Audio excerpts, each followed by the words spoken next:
Assalamualaikum warahmatullahi wabarakatuh. Alhamdulillahirrabbilalamin. Assalatu wassalamu ala asrofil anbiya'i wal mursalin wa ala alihi wa sahbihi ajmain amma ba'du. Yang terhormat Bapak Danu Ari Setianto selaku dosen mata kuliah Fikih Siasah Hukum Ekonomi Syariah kelas 3I beserta teman-teman yang berbahagia. Pertama-tama, marilah kita panjatkan puji syukur kehadirat Allah Subhanahu wa Ta'ala yang telah melimpahkan rahmat serta hidayahnya kepada kita semua, sehingga kita dapat mengikuti perkuliahan daring dalam keadaan sehat tanpa suatu halangan apapun. Tak lupa, sholawat serta salam kita haturkan kepada Nabi Agung, Nabi Muhammad SAW, yang kita nantikan syafaatnya di yaumul akhir nanti. Amin amin ya robbal alamin. Di sini kami dari kelompok 5 yang beranggotakan Hijayatul Khairiyah dengan NIM 202111332, Hasna Akila dengan NIM 202111338, dan Imelda Dewi Khumairah dengan NIM 202111339. Kami akan mempresentasikan hasil diskusi kami mengenai ketatanegaraan dalam sejarah Islam, tepatnya yaitu praktik kenegaraan pada masa Rasulullah SAW dan para khulafaur rasyidin. Selanjutnya, masuk ke dalam materi yang akan disampaikan oleh anggota kelompok 5. 1. Ketatanegaraan masa Nabi Muhammad SAW. Pada masa Nabi Muhammad SAW terdapat pembentukan hukum Islam yang terbagi menjadi 2 periode sebagai berikut. 1. Periode Mekah. Berlangsung selama 12 tahun, pengikutnya masih minoritas, belum berbentuk sebagai komunitas yang dapat mengubah tatanan masyarakat. Terjadi penindasan terhadap Nabi dan kaum pengikutnya sampai beliau hijrah ke Madinah. 2. Periode Madinah. Berlangsung selama 10 tahun. Masyarakat Madinah menerima keberadaan Nabi Muhammad dan ajarannya mendapat tempat dan simpati. Terjadi peristiwa Bai'ah Al-Aqabah 1 dan 2. Nabi Muhammad mengadakan perjanjian dengan masyarakat Madinah dengan dibuatnya Piagam Madinah. Piagam Madinah. Nabi Muhammad SAW hijrah ke Madinah pada tahun 622 Masehi. Kegiatan yang dilakukan oleh Nabi yaitu mendirikan masjid di Kuba dan membentuk kota Madinah. Madinah yang dibentuk oleh Nabi Muhammad SAW diikat dalam sebuah syahifiyah atau piagam yang mengatur hak-hak dan kewajiban-kewajiban warga masyarakat Madinah.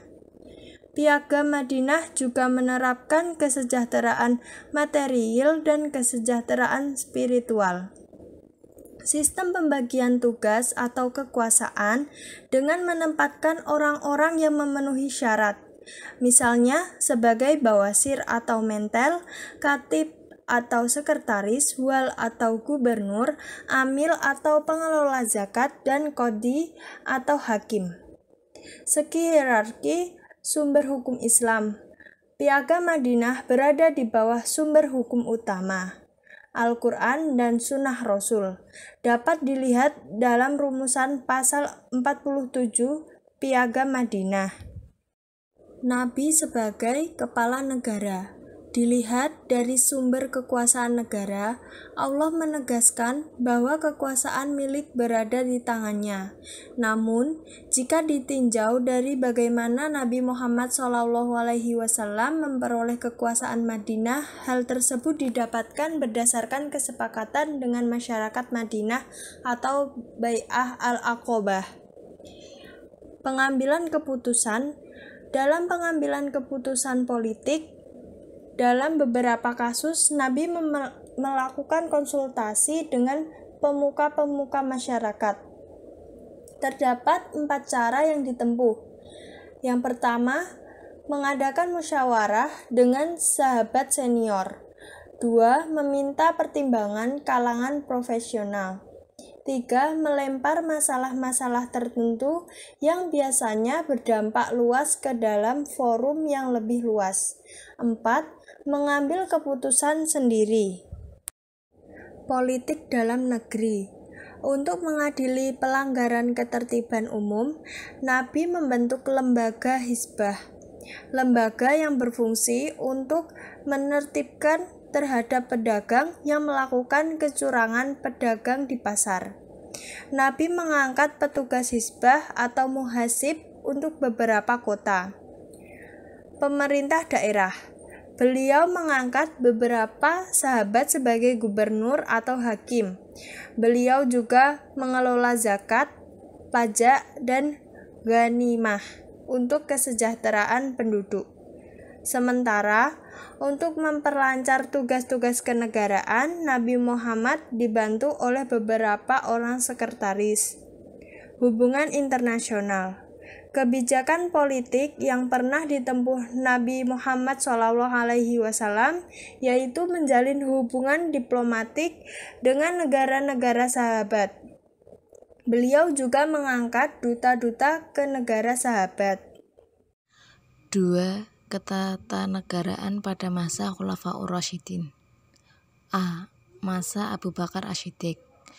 Abu Bakar Asy-Syiddiq dilahirkan pada tahun 568 Masehi atau 55 tahun sebelum Hijriah. Beliau adalah khalifah pertama dari Al-Khulafaur Rasyidin. Nama lengkap beliau adalah Abdullah bin Abi Quhafah At-Tamimi. Proses pengangkatan Abu Bakar sebagai khalifah berlangsung tidak sepenuhnya mulus karena adanya perbedaan pendapat di antara para pemangku agama kaum Ansor dan Muhajirin. Di tengah perdebatan tersebut, Abu Bakar mengajukan 2 calon khalifah yaitu Abu Ubaidah bin Zahroh dan Umar bin Khattab. Namun kedua tokoh ini menolak usulan tersebut. Kemudian Umar bin Khattab menengahi perdebatan tersebut dengan membaiat Abu Bakar untuk meneruskan kepemimpinan Rasulullah. Khalifah Abu Bakar menjadi khalifah hanya 2 tahun 3 bulan 11 hari. Pada tahun 634 Masehi beliau wafat. Masa pemerintahan Abu Bakar Asy-Syiddiq. Adapun kebijakan-kebijakan yang dilakukan Abu Bakar Asy-Syiddiq ketika menjadi khalifah adalah sebagai berikut. 1. Kebijakan pengurusan terhadap agama. Pada masa awal pemerintahannya, Abu Bakar Asy-Syiddiq diuji dengan adanya ancaman yang datang dari umat Islam sendiri yang menentang kepemimpinannya. Di antaranya ialah munculnya orang-orang murtad, orang-orang yang enggan membayar zakat, orang yang mengaku sebagai nabi, dan adanya pemberontakan dari berbagai kabilah. 2. Kebijakan dalam kenegaraan. A. Bidang eksekutif, yaitu dengan adanya pendelegasian terhadap tugas-tugas pemerintahan di Madinah maupun daerah. B. Pertahanan dan keamanan, yaitu dengan mengorganisasikan pasukan-pasukan yang ada untuk mempertahankan eksistensi keagamaan dan pemerintahan. C. Sosial ekonomi, yaitu adanya sebuah lembaga mirip Bait al-Mal. Di dalamnya dikelola harta benda yang didapat dari zakat, infak, sedekah, ghanimah, dan lain-lain. B. Masa Umar bin Khattab. Nama lengkap Umar bin Khattab adalah Umar bin Khattab bin Nufail, keturunan Abdul Uzza bin Riba'ah bin Abdillah bin Qurt bin Razail bin Adi bin Ka'ab bin Lu'ay. Pengangkatan Umar bin Khattab menjadi khalifah ialah berdasarkan surat wasiat Abu Bakar yang ditulis oleh Utsman, dan pengangkatan ini diterima dengan baik oleh semua umat Islam. Umar menjabat khalifah selama 10 tahun, 6 bulan, 4 hari.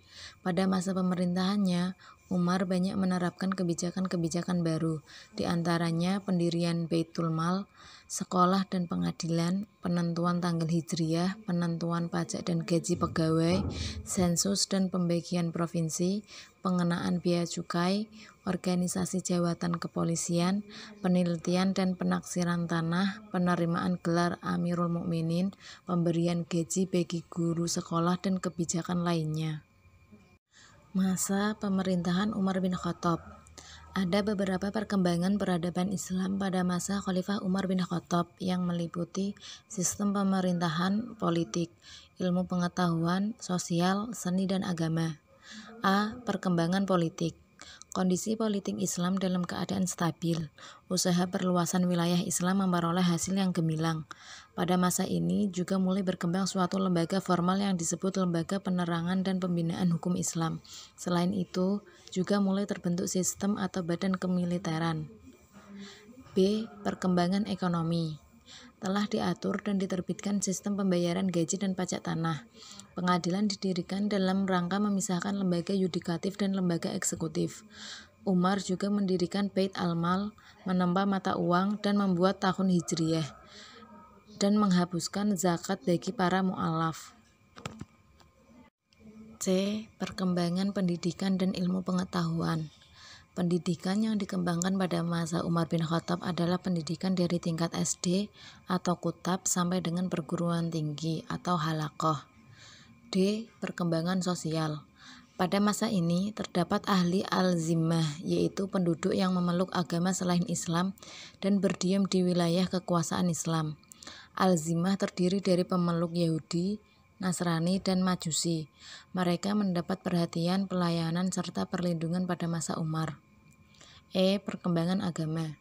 Keadaan Islam pada masa Khalifah Umar sudah mulai kondusif, sehingga Islam mulai merambah ke dunia luar. F. Perkembangan dakwah. Umar bin Khattab mendirikan madrasah-madrasah, tempat belajar Al-Quran, hadis, fikih, dan ilmu-ilmu agama lainnya di berbagai wilayah negara. Pemerintahan Utsman bin Affan. Utsman bin Affan memiliki nama lengkap yaitu Utsman bin Affan bin Abi al-As bin Umayyah bin Abd al-Manaf. Beliau lahir tahun 576 Masehi di kota Mekah. Utsman merupakan khalifah ketiga setelah wafatnya Umar bin Khattab. Pengangkatan Utsman sendiri yaitu berdasar musyawarah dari 6 Dewan Syuro yang ditunjuk oleh Umar untuk menentukan khalifah pengganti beliau. Musyawarah tersebut dipimpin oleh Abdurrahman bin Auf. Utsman menjabat khalifah selama 12 tahun, dari 644 sampai 655 Masehi. Pada awal kekuasaannya, pemerintahan berjalan secara lancar. Umat Islam merasa puas dengan kepemimpinan Utsman. Namun, pada 6 tahun kedua masa pemerintahannya, muncul perasaan tidak puas dan kecewa di kalangan umat Islam kepada Utsman, karena dalam masa pemerintahan keduanya terdapat kebijakan yang bersifat nepotisme. Sistem pemerintahan Utsman bin Affan. Lembaga pemerintahan dalam negeri masa Utsman bin Affan terbagi menjadi beberapa bagian. Bidang politik. A. Politik dalam negeri. 1. Pembantu atau wazir. Tugas dari wazir atau muawin adalah untuk membantu khalifah dalam bidang pemerintahan atau muawin tanfiz, dan membantu khalifah dalam bidang administrasi atau muawin tafwid. 2. Pemerintahan daerah atau gubernur. Utsman bin Affan menetapkan kekuasaan para gubernur sebelumnya yang sudah diangkat oleh Umar bin Khattab. 3. Hukum. Meletakkan sistem hukum baru untuk memperkuat fondasi negara Islam yang semakin luas, serta menghadapi hal-hal baru yang beraneka ragam. 4. Baitul Mal atau keuangan, yang merupakan tempat untuk mengatur masalah keuangan. Tugasnya yaitu membayar gaji para pemimpin daerah, tentara, serta jajaran pegawai yang bekerja di pusat pemerintahan. 5. Militer. Keseriusan Utsman bin Affan dalam bidang militer menunjukkan bagaimana kekuatan Islam pada waktu itu. B. Politik luar negeri. Pada masa pemerintahan Utsman bin Affan, wilayah taklukan Islam semakin bertambah luas dan semakin bertambah banyak. Daerah taklukannya antara lain Armenia, Tunisia, Kiprus, Rhodes, dan bagian yang tersisa dari Persia, Transonia, dan Tabaristan. 1. Bidang ekonomi. Eksistensi Utsman bin Affan untuk negara atau pemerintahan dengan adanya pemasukan dan pengeluaran dalam bidang ekonomi. 2. Bidang sosial. Masyarakat diberi kebebasan untuk melakukan segala hal dan diberi kebebasan pada umatnya untuk keluar daerah. 3. Bidang agama. Mengerjakan salat, ibadah haji, pembangunan masjid, pembukuan Al-Quran, serta penyebaran agama Islam. Masa pemerintahan Ali bin Abi Thalib. Ali bin Abi Thalib atau Abdul Manaf bin Abdul Muthalib merupakan khalifah keempat dari Khulafaur Rasyidin. Beliau lahir di Mekah pada 13 Rajab tahun 600 Masehi. Pengangkatan Ali menjadi khalifah yaitu dengan didesak oleh kaum Muhajirin dan Ansor serta kaum pemberontak untuk segera menduduki kursi kepemimpinan setelah wafatnya Utsman bin Affan. Karena umat Islam perlu segera mempunyai seorang pemimpin agar tidak terjadi kekacauan. Sistem pemerintahan Ali. Sistem pemerintahan yang diterapkan oleh Ali bin Abi Thalib terdapat di dalam ruang lingkup fikih siyasah, yaitu sangat mementingkan kemaslahatan umatnya dan mencegah terjadinya kemudaratan serta kebijakan mengenai penetapan hukum, kebijakan peradilan, dan politik peperangan. Ali berusaha menciptakan sistem pemerintahan yang bersih, berwibawa, dan egaliter. Ali mengambil kembali harta yang dibagi-bagikan Utsman kepada pejabat-pejabatnya. Ali juga mengirim surat kepada para gubernur dan pejabat daerah lainnya untuk bijaksana dan menjalankan tugasnya dan tidak mengecewakan rakyat. Ali pun menyusun undang-undang perpajakan yang menegaskan bahwa pajak tidak boleh diambil tanpa memperlihatkan pembangunan rakyat.